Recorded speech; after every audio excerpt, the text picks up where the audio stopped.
Hello students, my name is Sandeep Khatri and I welcome you to my session on consent as defense in भारतीय न्याय संहिता। जब हम बात करते हैं चैप्टर नंबर 3 जनरल एक्सेप्शंस की, तो उसमें कौन कौन से सेक्शंस हैं जो इस कॉन्सेप्ट से रिलेटेड हैं, उन्हीं के बारे में डिस्कस करेंगे इन डिटेल।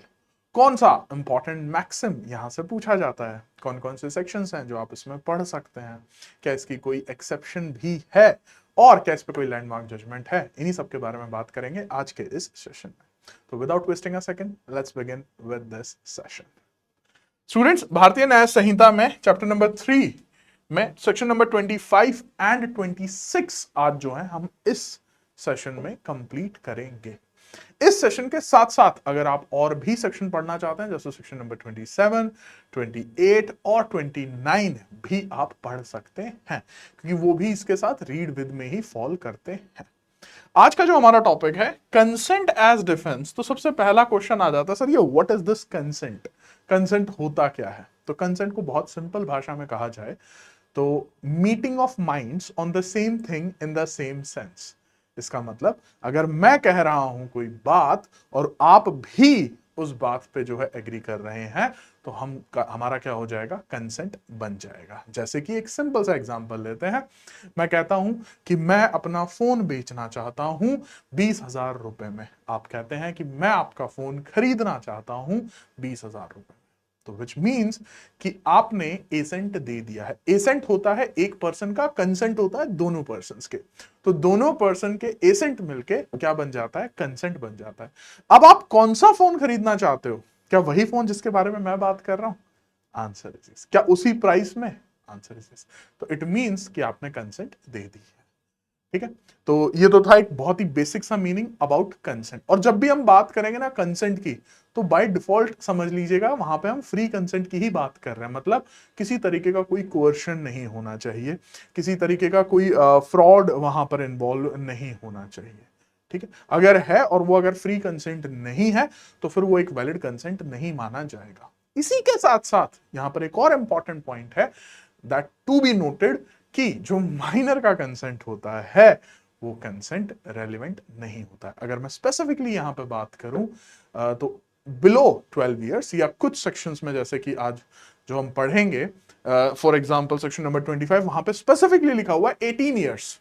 ठीक है, डन। तो उनसे कम का जो कंसेंट है वो मैटर नहीं करता है। अब एक और क्वेश्चन आता है, सर क्यों नहीं मैटर करता है, माइनर का कंसेंट क्यों नहीं मैटर करता है? क्योंकि माइनर के पास अभी इतनी समझ नहीं है कि वो कॉन्सिक्वेंसेस जान सके अपने कंडक्ट के, इसीलिए हम उनके कंसेंट को एक वैलिड कंसेंट जो है नहीं मानते हैं।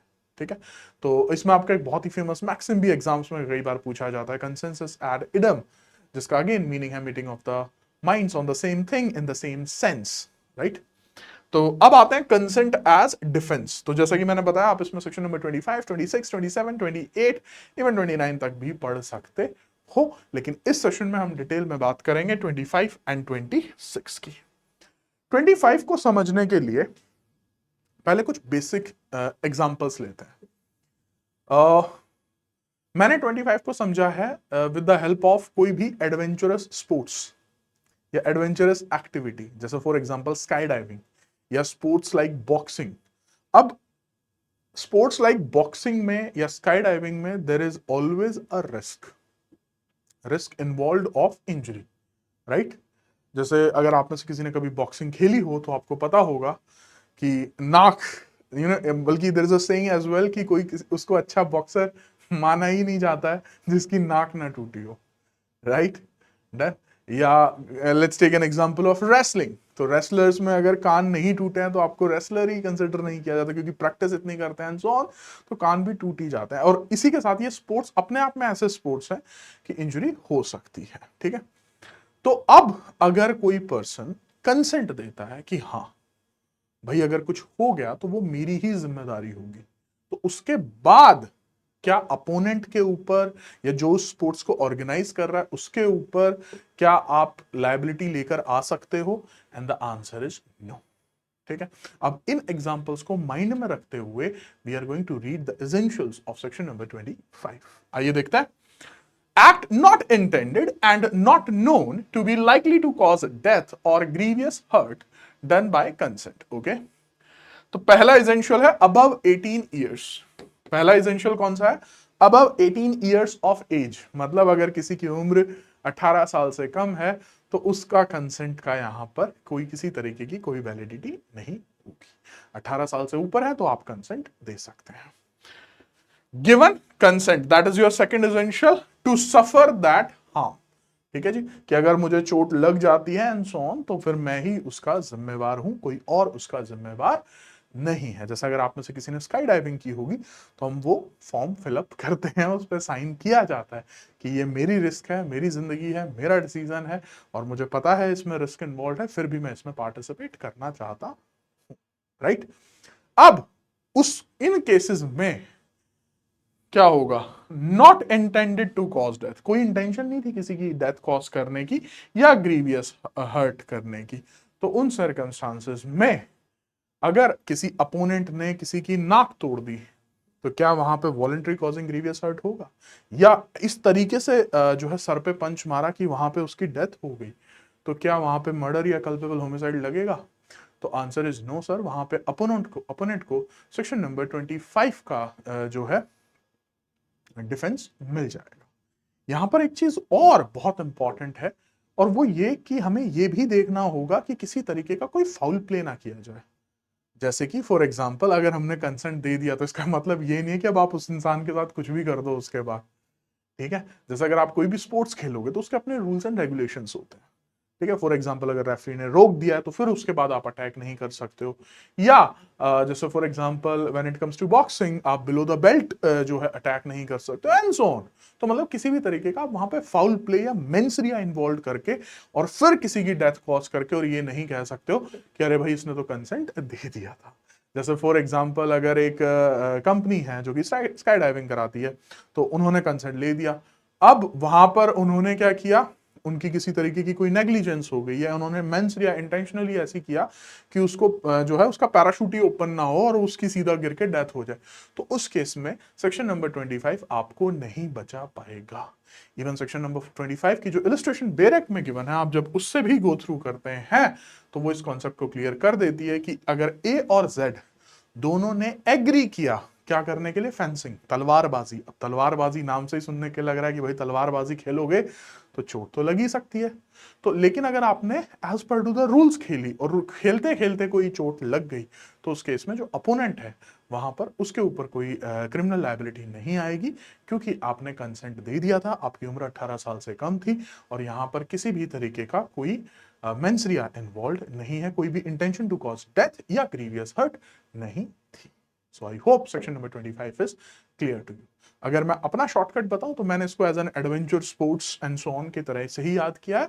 This is again up to you कि आप इसको किस तरीके से समझना चाहें, किस तरीके के और एग्जांपल्स लेना चाहें और किस तरीके से इसके एसेंशियल्स को रिकॉल करना चाहें। नेक्स्ट सेक्शन पे आते हैं स्टूडेंट्स। सेक्शन नंबर 26 क्या बात करता है? 26 जिस तरीके से मैं 25 को एडवेंचर स्पोर्ट्स कहता हूं, तो सेक्शन नंबर 26 को जो नाम दिया गया है that is basically your doctor, क्योंकि इसमें डॉक्टर का बेस्ट एग्जांपल आता है। तो पहले एक बार इलस्ट्रेशन ही डिस्कस कर लेते हैं।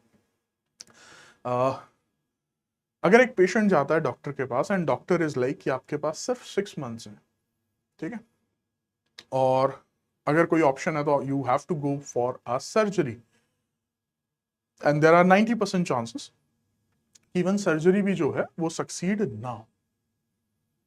ठीक है, डन, क्लियर है?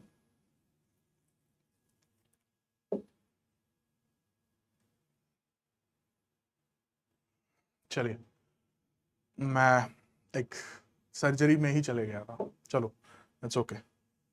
हाँ, तो डॉक्टर जाता है पेशेंट के पास, ठीक है, और डॉक्टर कहता है सॉरी, पेशेंट जाता है डॉक्टर के पास और डॉक्टर कहता है कि you have to go through with the surgery.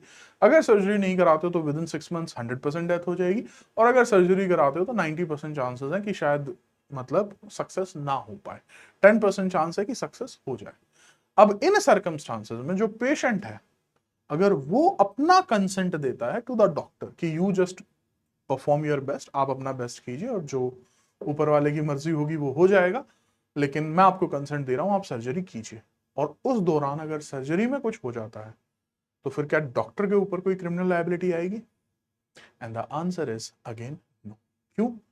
Reason सुनिएगा। Whose benefit it is done। तो सबसे पहला एसेंशियल है कि जो काम किया जा रहा है वो बेनिफिट के लिए किया जा रहा है। जब आप सेक्शन नंबर 25 में गए थे वहां कोई बेनिफिट नहीं था, राइट? वहां पर क्या था? वहां पर आपको एडवेंचर स्पोर्ट्स करना था। सो वहां पर था 18 साल से ऊपर के हो, कंसेंट दे दिया है टू सफर दैट हार्म, कि हाँ भाई अगर कुछ ऊपर नीचे हो गया तो हम देख लेंगे। लेकिन यहां पर आपका बेनिफिट हो रहा है, जो जो एक्ट परफॉर्म किया जा रहा है उसमें आपका बेनिफिट है, इसीलिए यहां पे जो डॉक्टर की सर्जरी वाला एग्जांपल है वो बेस्ट फिट बनता है। ठीक है जी। सेकंड देखिएगा, गुड फेथ। मतलब good faith in the sense भारतीय न्याय संहिता में इस टर्म को डिफाइन भी किया गया है, जिसका मतलब है आपके सेक्शन नंबर 2 में, जिसका मतलब है कि आपने ड्यू केयर एंड अटेंशन के साथ वो काम किया। इसका मतलब ये नहीं कि अब आप नेग्लिजेंस शो कर सकते हैं, इसका मतलब ये नहीं है कि आप मेंसरिया जनरेट कर सकते हैं। अब डॉक्टर ने अपना जो भी वो बेस्ट कर सकता था वो बेस्ट परफॉर्म किया है, और क्योंकि डॉक्टर ने बेस्ट जो कर सकता था वो परफॉर्म किया है, उन सर्कमस्टांसेस की वजह से अब क्या होगा, गिवन हिज कंसेंट, तो उसके बाद डॉक्टर के ऊपर किसी भी तरीके की क्रिमिनल लायबिलिटी नहीं आएगी, क्योंकि उसकी कोई इंटेंशन नहीं थी डेथ कॉज करने की। So that is basically your section number 26। तो सेक्शन नंबर 26 में जो कंसेंट दे रहा है पर्सन, उसी के बेनिफिट के लिए वो एक्ट किया जा रहा है। सेक्शन नंबर 26 की अगर मैं इलस्ट्रेशन की बात करूं तो वही इलस्ट्रेशन है यहाँ पे।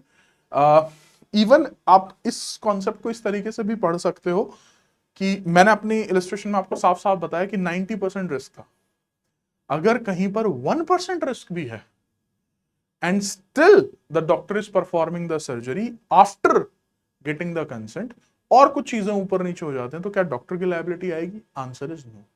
अब ऐसा क्यों सर, डॉक्टर के ऊपर क्रिमिनल लायबिलिटी क्यों नहीं डाल रहे हैं? क्योंकि डॉक्टर जो एक्ट कर रहा है वो गुड फेथ में कर रहा है, आपके कंसेंट के बाद कर रहा है। और अगर हम डॉक्टर के ऊपर लायबिलिटी रखेंगे तो मुझे बताइए फिर कौन से डॉक्टर होंगे जो अपने सर पे तलवार लटका के कोई सर्जरी परफॉर्म करेंगे जिसमें उनको पता है कि कुछ भी ऊपर नीचे हुआ तो उनके ऊपर ही बात आनी है? तो they will not perform the surgery. And that is why the concept is कि अगर आप गुड फेथ में कर रहे हो, आप अगर पेशेंट का कंसेंट देके साथ कर रहे हो, तो उन सर्कमस्टांसेस में हम आपके ऊपर किसी भी तरह की कोई क्रिमिनल लायबिलिटी नहीं डालेंगे। लेकिन अगर आपका मेंसरिया है, अगर आपकी नेग्लिजेंस है, तो फिर ये सेक्शन नंबर 26 किसी भी डॉक्टर को सेव नहीं कर सकता, फिर उसके आपके जो लायबिलिटीज है वो आपके ऊपर आएंगी ही आएंगी। ठीक है जी। अब इस कॉन्सेप्ट से रिलेटेड ही आपका एक और फेमस मैक्सिम भी है, दैट इज वॉलेंटे नॉन फिट इंजुरिया। ठीक है, जिसको हम कहते हैं आप मतलब हिंदी भाषा में या अपनी लैंग्वेज में अगर इसको समझना हो इस मैक्सिम को, तो हम कहते हैं आ बैल मुझे मार। तो आ बैल मुझे मार आने के बाद आप ये तो नहीं कह सकते कि अब उसमें बात बैल की गलती है, राइट? Answer is no. तो वॉलेंटरी नॉन फिट इंजुरी का वही मतलब है कि अगर आप वॉलेंटरली कोई एक्ट करते हैं, जैसे कि चाहे वो सेक्शन नंबर 25 हो या 26 हो, जिसमें कि आपको पता है कि there is a risk of injury involve, उन सर्कमस्टांसेस में जो लायबिलिटी आएगी वो किसी और के ऊपर नहीं आएगी। एक लास्ट पॉइंट, सवारी अपने सामान की खुद जिम्मेदार है। ठीक है जी, आप इसको इस कॉन्सेप्ट के थ्रू भी इन कॉन्सेप्ट्स को समझ सकते हैं। I hope things are clear to you. Still, if you have any doubts, you can write your questions in the comments. And that's it from my end as of now. See you in my next video. Till then, it's time to say